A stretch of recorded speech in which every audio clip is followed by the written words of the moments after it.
Thank you, gentlemen. The next case we're calling is Debra Martinez versus South Miami Hospital, Inc. May it please the Court, Daniel Bushell on behalf of the appellant. Morning. I'd like to reserve 2 minutes for Sure. rebuttal. I think there's really one simple and dispositive question here, and it has a pretty simple answer. The question is, when a court evaluates a motion to dismiss a complaint, which alleges medical negligence, alleges a standard of care, alleges that the plaintiff was the patient of the defendant, satisfied the pre-suit requirements of having a medical expert verify the standard of care and breach they allege, does the trial court have to accept that standard of care as pleaded, or can it look elsewhere for a standard of care?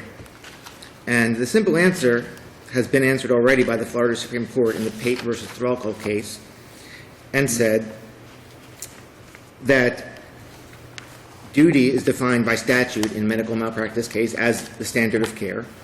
And on a motion to dismiss, But causation is not. causation is not, Your Honor. The question Correct. is causation. It's whether the voluntary, quote, voluntary act of the decedent in committing suicide was a efficient intervening cause of I the agree. suicide. I agree that's the issue. The case law also says that that's not an issue on a motion to dismiss. That's an issue that has to be decided on evidence at summary judgment at the earliest. And if we're going to assume the truth of the allegation to the complaint alleges that the suicide was foreseeable. Was Foreseeable. And the case is... Does it allege that the decedent had threatened to commit suicide? It alleged that he had displayed suicidal tendencies.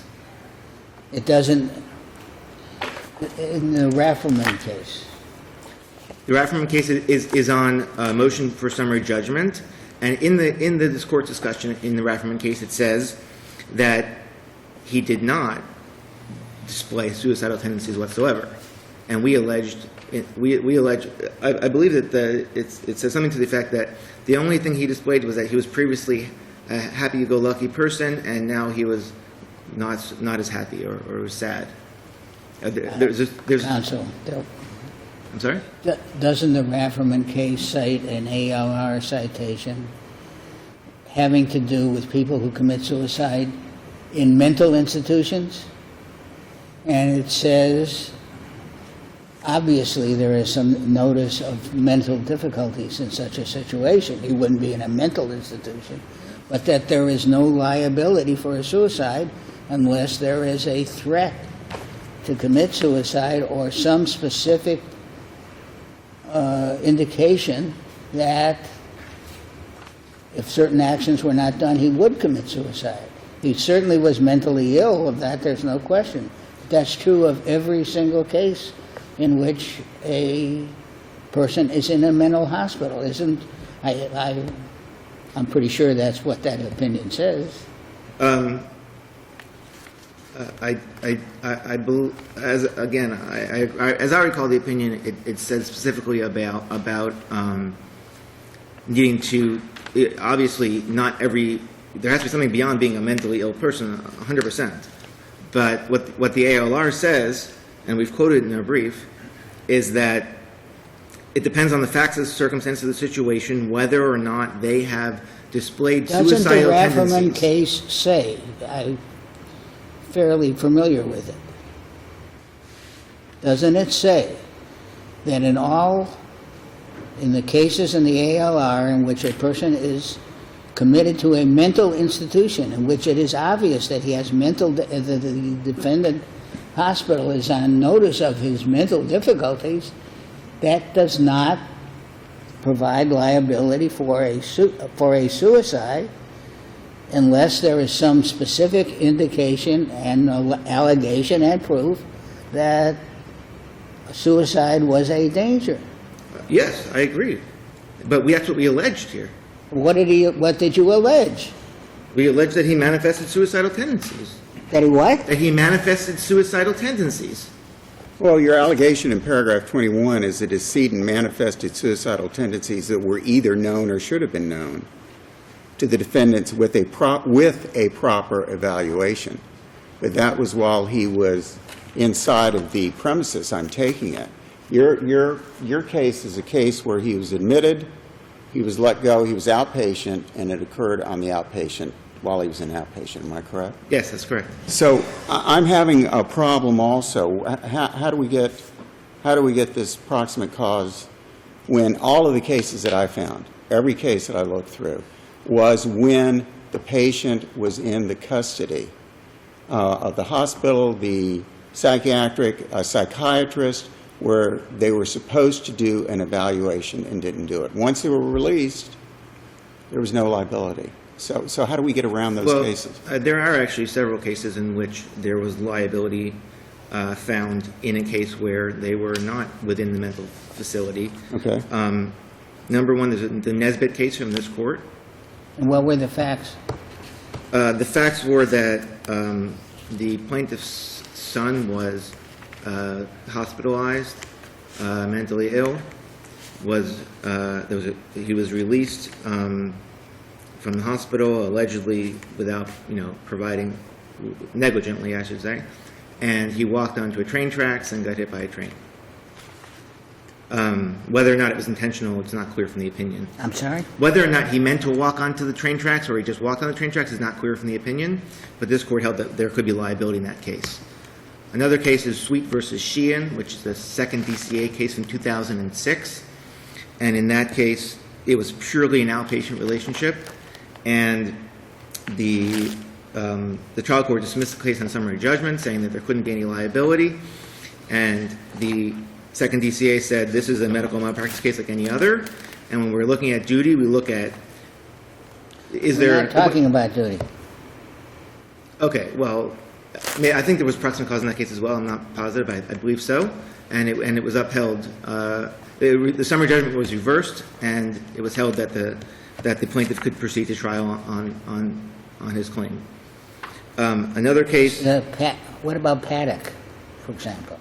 Paddock was a case where the allegation was not that the defendant didn't properly diagnose and didn't recommend a proper treatment. The allegation was that the patient refused the instructions of the doctor, and the allegation was that the doctor should have nevertheless involuntarily taken control over the patient. And now that's not what we're alleging here at all. We're alleging that... Wasn't it a claim that the doctor should have protected her from her own, quote, self-destructive tendencies? Yes, but the issue Since, is... as a matter of law, no such duty exists, the court said. Correct, but the issue in that case is whether a medical provider must take custody over somebody. What's the best case you have? I think Sweet versus Sheehan is the best case. What? Sweet versus Sheehan is the best case we have. There's also a Southern District of Florida case from Judge Hovler that was in this past summer, which discusses all of these cases and I think does a very nice analysis of it and upholds the plaintiff's claim. Perez versus United States, that case is called. It's cited in our reply brief. Yeah, I would say those are probably the two best cases for us. Well, but in Perez, the court knew, or the doctor knew at that time, that there were at least, if I remember right, 4 separate occasions of attempted suicide and didn't do anything about it. That's what Perez is based on. We don't have that situation here. All we have is a situation where there's pled in paragraph 21 about suicidal tendencies or something like that. But nowhere is it pled that the doctors or the hospital were aware of these problems. So they let this gentleman go, so you've got an outpatient situation. So what you're trying to, if I'm correct in following you, you're trying to say when he was admitted because of this unfortunate acute alcoholism that he had, that the hospital had a duty to evaluate him psychologically at that point. They would have discovered that he had an emotional problem, was suicidal, and not discharged him, but left him in, and this wouldn't have happened. That's correct. Okay. But they did let him go, and it did happen. Can you point me, as Judge Schwartz said, to a case that's anywhere analogous to this with the same type? What I'm gathering is you're asking us to to come down with an opinion that says almost whenever a doctor takes care of somebody, whether it's an oncologist that somebody comes in for cancer treatment or something like that, where there is a severe mental component to it, anybody that has a serious disease like that, that the doctor's obligation is to do a psychological check before he releases that person. Otherwise, the doctor's going to be responsible. No, I'm not asking you to. Okay, where do we draw the line?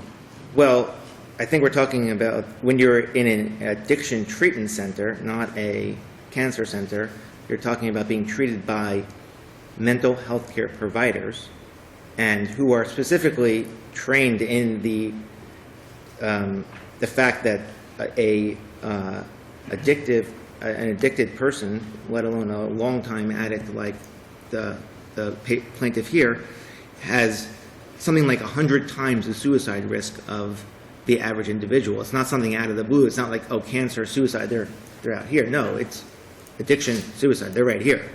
And in fact, the defendants knew this because the defendants did do a suicide screening of the plaintiff. They just didn't do it adequately. They did it when he was doped up on medication. Well, that means that every time you do a suicide screening and it comes out he's not suicidal, and in fact commits suicide, it must have been a bad screening. Not at all. I mean, that's the same thing with any standard of care in a Rafferman medical malpractice says case. the real key thing is that he had not said or done anything which indicated the likelihood or even the possibility that he would harm himself. Now, what is alleged in the complaint that is the case? Our complaint alleges the ultimate fact that he manifested Did he suicidal say or tendencies. did anything which indicated the likelihood or even the possibility that he would commit suicide? Yes. What? Well, he reported in there that he had hit rock bottom, that he was No, that he that's was not in the depressed. complaint. Don't forget, we're here on a motion to dismiss the complaint. What we're talking about And is a hidden. complaint. I understand all of that you said and is in your brief, et cetera. But what Judge Schwartz is asking and what I'm asking is what's in the complaint. And the only thing I found was paragraph 21. It said the decedent manifested suicidal tendencies. They're either known or should have been known. Probably, without becoming an expert on this psychiatric subject, everyone in the world has indicated suicidal tendencies. Perhaps, but this is not an every person in the world equal situation. This is a situation where you have somebody going through severe withdrawal from alcohol, which is very closely tied with suicide. And again, this is in the complaint. It's only the ultimate facts that matter. We don't have to allege every single fact that would lead us to the win at trial. We have to plead ultimate facts, and we're supposed to. The trial court's supposed to look at But every. the law every is that suicide is ordinarily not foreseeable. That is a rule of law. There may or may not be exceptions to the rule, but certainly the exceptions, if they exist, have to be pled. Because on the face of the complaint, that the rule of law is that there's no liability for such an occurrence. And we pled in the face of the complaint that it was foreseeable, and that if a proper evaluation would have revealed that this was a serious risk for this plaintiff. And again, this is ultimate facts. We're on a motion to dismiss. We don't have to plead every single fact. We didn't have discovery before we pled the complaint. And obviously, the decedent is dead, so we can't ask him what he said. So it's something which is dependent on discovery to flesh out the details. But on a motion to dismiss, it's the ultimate facts and all reasonable inferences. Did you seek leave to amend the complaint? I'm not sure that we asked for it at the motion to dismiss stage. I'm not sure that we asked for it at the motion to dismiss stage. After the second amended complaint, when it was Right. dismissed, Right. you did not ask for I leave to don't amend. think so. Okay.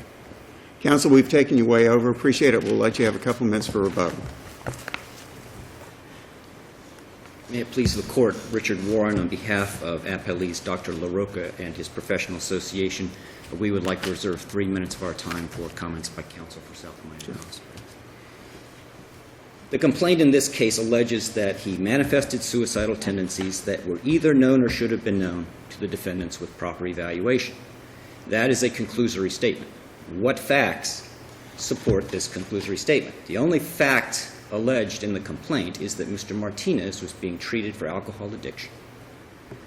As this court has said in Rafferman, you must have specific knowledge of a specific act by that individual which would indicate that that individual is at risk for harming himself or others.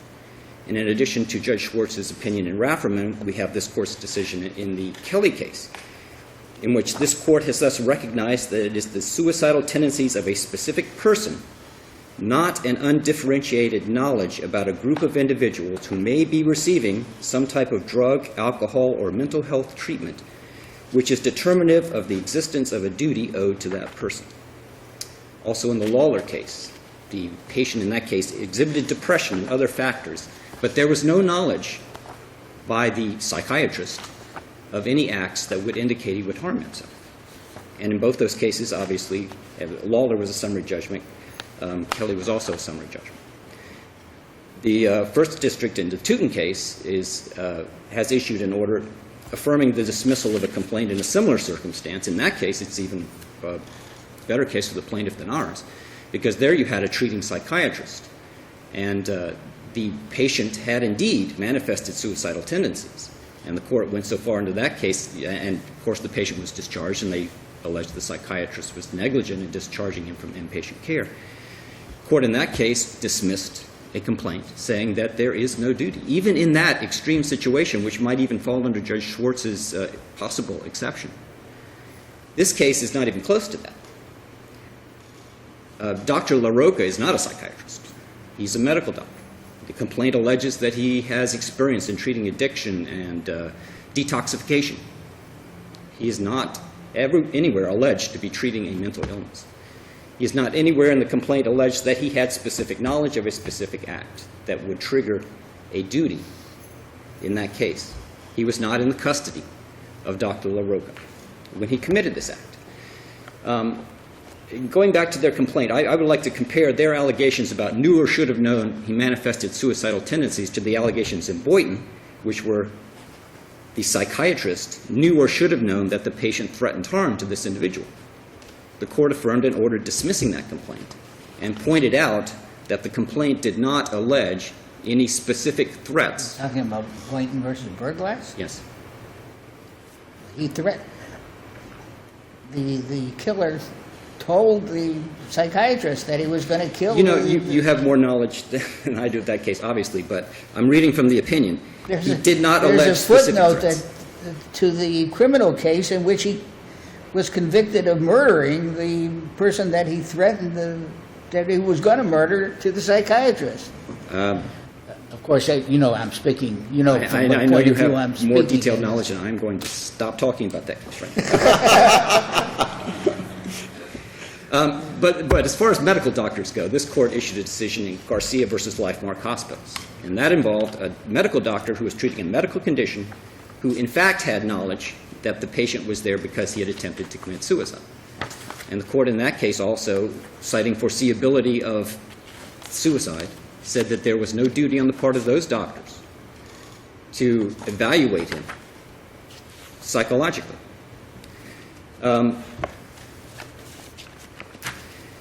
In addition, there is a policy consideration that some of these cases bring up. And I hate to go back to Boynton, but Boynton referred to social host liquor liability cases. And in those cases, you have a social host who is aware, it's foreseeable that the partiers at his house may go out and drive and cause accidents. Why is there no liability in that case?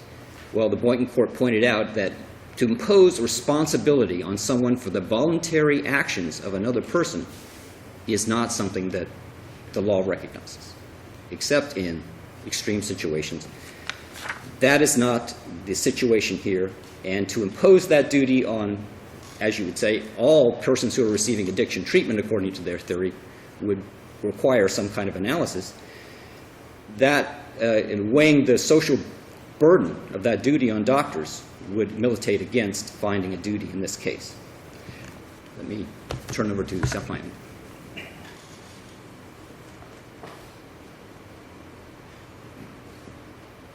May it please the court, Len Falk and Scott Mendelstein on behalf of South Miami Hospital, Baptist Health Systems, and James Millerick.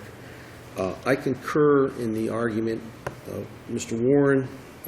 As was pointed out in Fisher, psychiatry is not an exact science. It's such a gray area. In this case, they never pled one single issue other than we knew or should have known, should have guessed. He didn't come in there for a psychiatric problem. He came in there for an addiction problem, voluntarily admitted, treated for 5 days, discharged, goes to 5 days of counseling on the outside, and then goes out on Old Cutler Road and unfortunately commits suicide. The purpose of what we were supposed to do, we did. They now want to extend it, as the court has already argued, and that's all I really have to say. Thank you. Thank you, counsel. I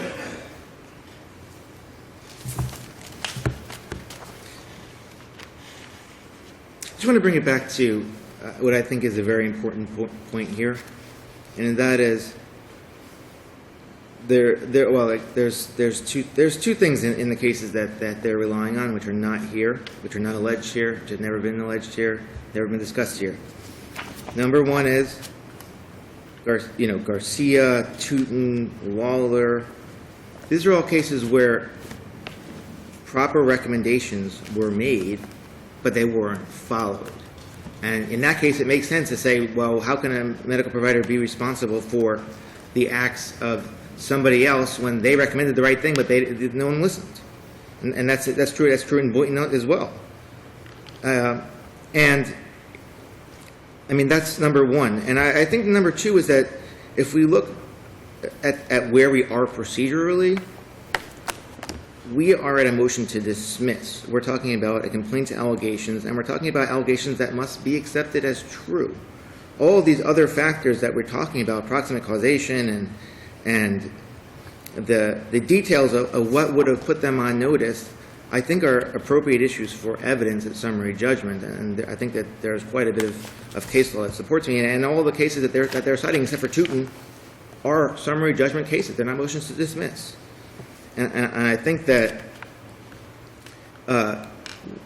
when we look at the Florida Supreme Court's jurisprudence on this issue, it's clear that, number one, a mental health care practitioner has duties to a patient, just like any other medical professional. There's no exemption in the statute for mental health care providers, and there's no exemption just because they happen to have a patient who happens to be so sick that they're suicidal. And the other, on a motion to dismiss, we accept the truth of the allegations, and we don't look at anything else outside of that. And if you look at the hearing transcript in this case, it's very clear that the judge did just that. And he asked, "Oh, what's in the medical records?" And Well, I don't quite agree with you, because I did read the transcript. We all did, and he clarifies himself in there. So I really don't think he relied on anything else, according to what he said. okay. Yeah, and I would ask the court to carefully consider patriarchal, as we mentioned in our briefs, and the fact that we are here on a motion to dismiss, and we must accept all the allegations of the complaint as true, and all reasonable inferences in the pleader's favor. And we ask the court to reverse. Thank you. Thank you, counsel. Thank you, all of you.